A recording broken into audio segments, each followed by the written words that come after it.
Hello, मैं doctor Shrimati Manjulata Kashyap, सहायक प्राध्यापक अर्थशास्त्र, शासकीय ठाकुर छेदीलाल स्नातकोत्तर महाविद्यालय जांजगीर। मैं आज आप लोग को बताने वाली हूँ MA economics semester 4 paper first समष्टि आर्थिक विश्लेषण। इसमें यूनिट सेकंड में है मुद्रास्फीति या इन्फ्लेशन।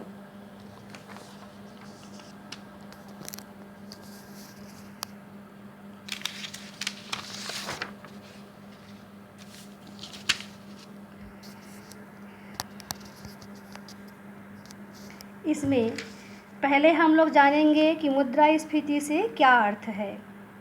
मुद्रास्फीति वह स्थिति होती है जिसमें वस्तुओं एवं सेवाओं की कीमतें बढ़ती जाती हैं और मुद्रा का मूल्य निरंतर गिरते जाता है, उसे हम लोग मानते हैं मुद्रास्फीति। अब इससे पहले आप लोग पढ़ेंगे पीगू के अनुसार। पीगू के अनुसार इन 5 स्थितियों के अंतर्गत कीमतों में वृद्धि मुद्रास्फीति कहलाती है।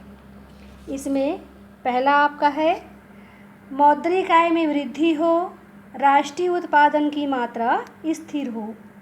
सेकंड, मौद्रिक आय में वृद्धि लेकिन राष्ट्रीय उत्पादन की मात्रा में कमी हो। तीसरा, मौद्रिक आय और उत्पादन दोनों में वृद्धि हो किंतु मौद्रिक आय में वृद्धि का अनुपात अधिक हो। चौथा, मौद्रिक आय स्थिर हो किंतु उत्पादन की मात्रा में कमी हो। पाँचवा, मौद्रिक आय एवं उत्पादन दोनों में कमी हो किंतु उत्पादन में कमी का अनुपात अधिक हो। कुल मिलाकर जहाँ मौद्रिक आय में वृद्धि हो, उत्पादन में कमी हो, उसको पीगू मानते हैं मुद्रास्फीति। अब इसमें हम लोग पढ़ेंगे कीन्स का दृष्टिकोण। कीन्स यहाँ 2 प्रकार मानते हैं। पूर्ण रोजगार से पूर्व की स्थिति को कीन्स ने अर्ध मुद्रास्फीति कहा है तथा पूर्ण रोजगार के पश्चात की स्थिति को पूर्ण मुद्रास्फीति कहा है। तो ये आपका हो गया 2 दृष्टिकोण, पीगू और कीन्स। अब इसमें हम लोग पढ़ेंगे मुद्रास्फीति के रूप। इसमें आपके 3 प्रकार हैं। इसमें पहले आपका रहेगा ए गति के अनुसार।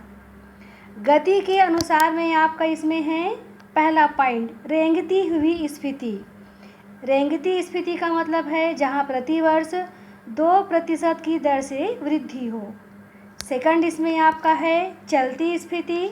इसमें आपका रहेगा जहाँ प्रतिवर्ष 5% की दर से वृद्धि हो।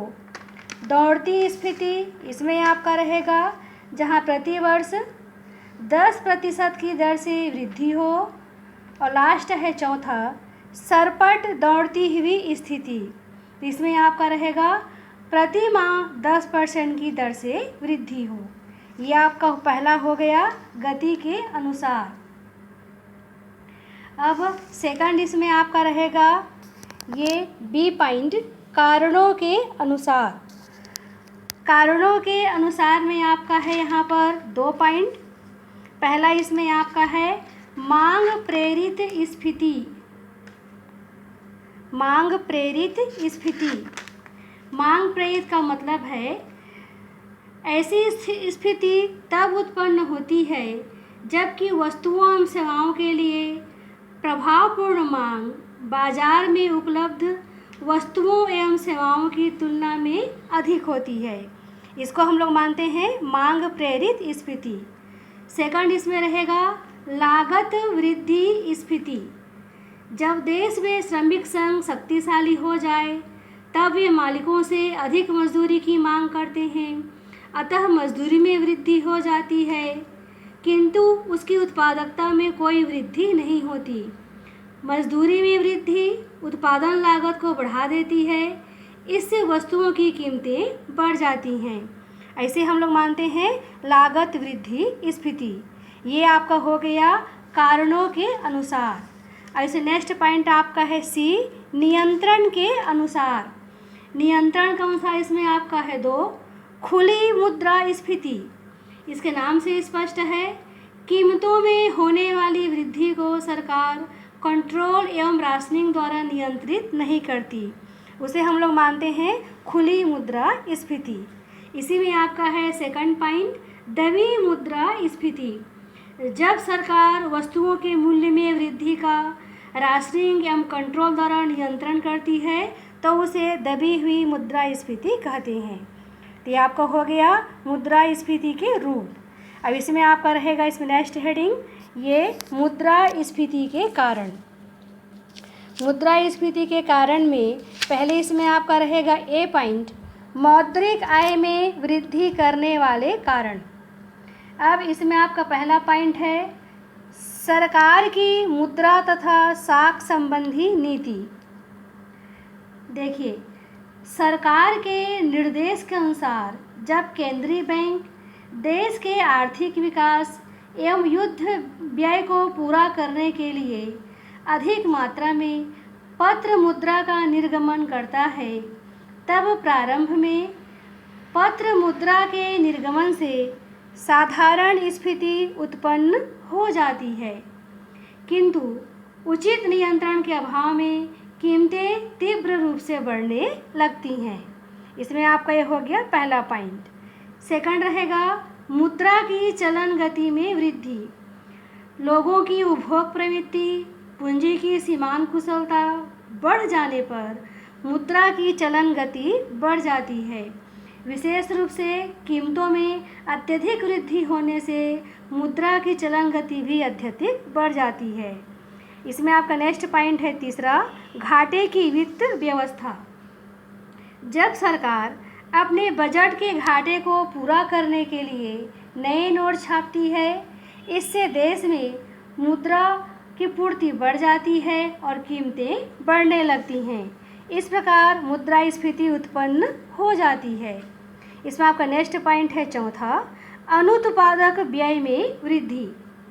सरकार द्वारा गैर उत्पादक कार्यों में अत्यधिक व्यय करने से मुद्रा की पूर्ति अर्थव्यवस्था में बढ़ जाती है। वस्तुओं की पूर्ति संबंधी व्यय, प्रशासन पर व्यय अर्थात कर्मचारियों के वेतन, महंगाई भत्ते पर व्यय गैर उत्पादक व्यय के अंतर्गत आते हैं। इन पर व्यय करने से भी मुद्रास्फीति उत्पन्न हो जाती है। इसमें आपका नेक्स्ट पॉइंट है पांचवा, वित्तीय अव्यवस्था। सरकार द्वारा लगाए गए करों की वसूली नहीं होने से बिना हिसाब की मुद्रा या काले धन की मात्रा बढ़ती जाती है। इसका वस्तुओं एवं सेवाओं की मांग पर प्रभाव पड़ता है और कीमतें बढ़ने लगती हैं। इसमें आपका नेक्स्ट पॉइंट है छठवां, वाणिज्यिक बैंकों की साख नीति। साख की मांग अधिक होने पर व्यापारिक बैंक अपने जमा राशियों के पीछे रखे जाने वाले नगद कोषों के अनुपात को कम करके अत्यधिक साख का निर्माण करते हैं। साख के विस्तार से अर्थव्यवस्था में मुद्रास्फीति उत्पन्न हो जाती है। तो ये आपका हुआ ए पॉइंट, मौद्रिक आय में वृद्धि करने वाले कारण। अब इसमें आपका नेक्स्ट पॉइंट रहेगा बी, उत्पादन में कमी लाने वाले कारण। इसमें आपका है पहला पॉइंट, प्राकृतिक कारण। प्राकृतिक कारण में आपका रहेगा बाढ़, भूकंप, सूखा आदि प्राकृतिक विपत्तियां उत्पादन की मात्रा को कम कर देती हैं। इसी में आपका सेकंड पॉइंट रहेगा उत्पत्ति ह्रास नियम के अंतर्गत उत्पादन। जब वस्तुओं का उत्पादन उत्पत्ति ह्रास नियम के अंतर्गत होता है, तब अतिरिक्त इकाई का उत्पादन करने से सीमांत लागत बढ़ती जाती है। लागत में वृद्धि होने से मूल्य भी बढ़ जाता है और मुद्रास्फीति की स्थिति उत्पन्न हो जाती है। तीसरा इसमें है पॉइंट, सरकार की कर नीति। जब सरकार अतिरिक्त आय कमाने के लिए वस्तुओं एवं सेवाओं पर नए नए कर लगाती है अथवा पुराने करों की दरों में वृद्धि कर देती है, तो वस्तुओं की कीमतें बढ़ जाती हैं। इसी में आपका नेक्स्ट पॉइंट है चौथा, सरकार की व्यापार नीति। व्यापार नीति में रहेगा जब सरकार विदेशी मुद्रा कमाने के लिए निर्यात को प्रोत्साहन देती है, तब देश में वस्तुओं एवं सेवाओं का अभाव हो जाता है और कीमतें बढ़ने लगती हैं। दूसरी तरफ देश में विदेशी मुद्रा की कमी होने के कारण आयातों पर प्रतिबंध लगा दिया जाता है। इससे देश में वस्तुओं का अभाव हो जाता है और कीमतें बढ़ने लगती हैं। पांचवा इसमें पॉइंट है औद्योगिक अशांति। मालिक एवं मजदूरों के बीच सौहार्दपूर्ण संबंध न होने से श्रमिक संघ अपनी मांगों को पूरा करने के लिए हड़ताल, घेराव आदि नीतियों का पालन करते हैं, जिससे औद्योगिक अशांति के कारण हड़ताल एवं तालाबंदी होती है और उससे उत्पादन में कमी आती है। फिर नेक्स्ट पॉइंट है छठवां, उत्पादन संरचना। यदि देश में उपभोग वस्तुओं का उत्पादन नहीं बढ़ाया जाता, देश का आर्थिक विकास होने के कारण लोगों की आय बढ़ जाती है। तो ऐसे में आय बढ़ने से वस्तुओं की मांग बढ़ेगी, लेकिन पूर्ति न होने के कारण फिर से मुद्रास्फीति की स्थिति आ जाती है। इसमें नेक्स्ट पॉइंट है सातवां, देश में जनसंख्या की वृद्धि। यदि देश में जनसंख्या तीव्र गति से बढ़ रही है तो वस्तुओं एवं सेवाओं की मांग भी बढ़ेगी, परंतु पूर्ति उस अनुपात में नहीं हो पाएगी, जिससे देश में मुद्रास्फीति की स्थिति आ जाएगी। तो ये आप लोग का हो गया इसमें कारण। अब इसमें आप लोग का नेक्स्ट हेडिंग रहेगा मुद्रास्फीति के प्रभाव। पहले इसमें आप लोग पढ़ेंगे उत्पादक वर्ग पर प्रभाव। इस वर्ग में हम लोग यहाँ पर रखते हैं, उत्पादक वर्ग में किसानों, उद्योगपतियों, व्यापारियों को रख सकते हैं। सामान्यतया मुद्रास्फीति से इस वर्ग को लाभ मिलता है, क्योंकि मुद्रास्फीति से वस्तुओं एवं सेवाओं की कीमतें बढ़ जाती हैं। मुद्रास्फीति से उत्पादक वर्ग को निम्न 3 कारणों से लाभ प्राप्त होता है। पहला, मुद्रास्फीति के समय वस्तुओं की मांग अधिक होती है, जिससे कीमतें बढ़ जाती हैं और उत्पादक का माल शीघ्र ही बिक जाता है। सेकंड इसमें आपका है कारण में स्फीति काल में उत्पादन लागत में उस अनुपात में वृद्धि नहीं होती जिस अनुपात में कीमतें बढ़ती हैं। तीसरा, कीमतों में वृद्धि होने से मजदूरी भी बढ़ती है, परंतु मजदूरी उस अनुपात में नहीं बढ़ती। कुल मिलाकर उत्पादक वर्ग को मुद्रास्फीति से लाभ प्राप्त होता है। सेकंड इसमें आपका पॉइंट है विनियोगकर्ताओं पर प्रभाव। इसमें उन लोगों को शामिल किया जाता है जो उद्योग या व्यवसाय में पूंजी लगाकर आय प्राप्त करते हैं।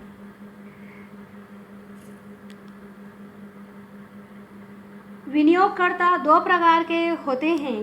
पहला इसमें है प्रथम, जिनकी आय पूंजी के विनियोग पर निश्चित होती है, और सेकंड, जिनकी आय व्यापार एवं कीमतों में परिवर्तन के साथ बदलती रहती है। मुद्रास्फीति का प्रभाव दोनों प्रकार के विनियोगकर्ताओं पर भिन्न भिन्न पड़ता है।